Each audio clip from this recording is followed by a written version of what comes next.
Welcome to the overview of Stage 2 of the UbD process, where we will be looking at how to determine acceptable evidence, or in other words, determining the best way to assess understanding and the ability for a student to transfer understanding independently when needed later outside of class.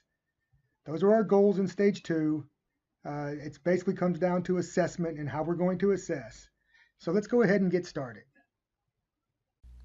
All right, stage number 2, determine acceptable evidence. You notice here, performance tasks. Assessments where students flexibly and intelligently use what they know in a new complex situation where higher order thinking in the case of content is required, and the use of content is required.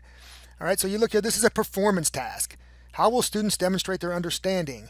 Through complex performance. Students will show that they really understand by evidence. Now, you notice I don't have the competency codes listed here on the left-hand side, but I have what transfers, understandings, knowledge, and skills that we're going to be assessing using this performance task. All right, in this case, given a manufacturing contract scenario, the students will write a report to this supervisor that supports or does not support accepting the contract based on cost, quality, ethical guidelines. If accepting the contract is not supported, implement changes, if any, that will make the contract acceptable. All right, so you see, this is a real-world task for transfer. We want to make sure that they can do things and they understand what they're supposed to be doing, and we want to make it real-world design. And how we're going to evaluate the criteria, the student is able to transfer knowledge of additive manufacturing materials, processes, cost benefits, quality control limitations, and social business ethics to clearly support or modify to support, if possible, accepting a potential manufacturing contract. The report is written with high quality using APA formatting. You notice, remember, when I added that competency back in there, or the skill, that's one of them I added in because I realized I was going to need it when I got to this point. All right, other evidence. Now these are other ways to assess, but they're not necessarily performance tasks. And remember back when I talked about how that knowledge number 4, when it said explain, was somewhere between it's higher order, lower order, and it's probably took a little bit more than a quiz to identify if they understood. So I added a assessment to write a written summary, and it covered knowledge 4 and skill 5. All right, the student can recall at least 3 other methods of manufacturing and summarize the strengths and weaknesses of those methods. This is a task that they're going to have to do, but it's not necessarily a performance. It's just writing a summary based on things that they can recall. Okay, and then the last one is a quiz, and this is truly just your lower order, covering knowledge 1, knowledge 2, knowledge 3, skill 1, 2, and 3. Students will recall from memory to select the correct answer from a multiple choice quiz where they must score a minimum of 80%. If you go back up here, it's other evidence evaluative criteria. All right, so now get to the grading rubric. Here we go. This is very interesting to me. It's one of my favorite parts. Pick one of your critical assessments and develop the rubric that you will be using to evaluate it. In your rubric, you should list the criterion that you will be using to evaluate the assessment, the levels that you will use, and a description of each level criterion.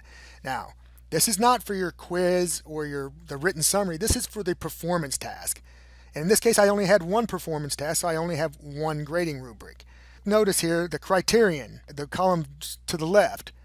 The criterion are knowledge transfer. I want to make sure that they display the ability to transfer knowledge, and that's why I use this real-world scenario where they're writing a report to their supervisor using the criteria that would be used in the real world. All right, and I listed that it would be worth 60% of their grade because it's the most important. We want the criterion, one of the criterion to be that it's comprehensive, and that's going to be 25% of the grade. Organized, 10% of the grade.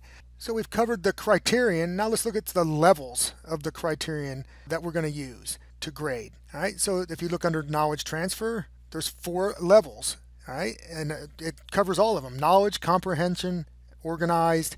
There's 4 levels on how we're going to grade it: exemplary, sufficient, needs revision, or no evidence. It's important to note here that no evidence is a very important level of criterion because some people might not even turn it in, but even if they turn it in, they may not use any supporting evidence from the course to support their findings. And at that place, you'd be beyond revision. It would be a redo altogether. All right? And remember, some of these times these are going to be formative, and you want them to be able to review, revise, and improve, because it's all about learning. It's student-centered, not instruction centered or content centered.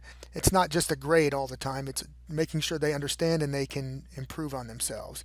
All right, so let's continue down here, and then I have one more down here. It's writing, but the same thing. It's only 5% of the grade because look, under organized and writing, it's obviously not the most important thing that I want these students to take away. Yes, do I want to be organized? Yes. Do I want them to be able to write in proper format with proper grammar and APA style? Yes, I do, but I am not an English teacher.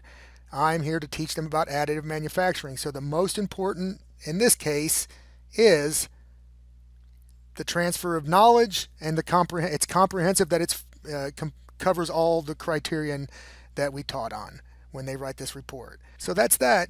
I appreciate you listening to the video. This is the Stage 2, and I will talk to you again in Stage 3. Goodbye.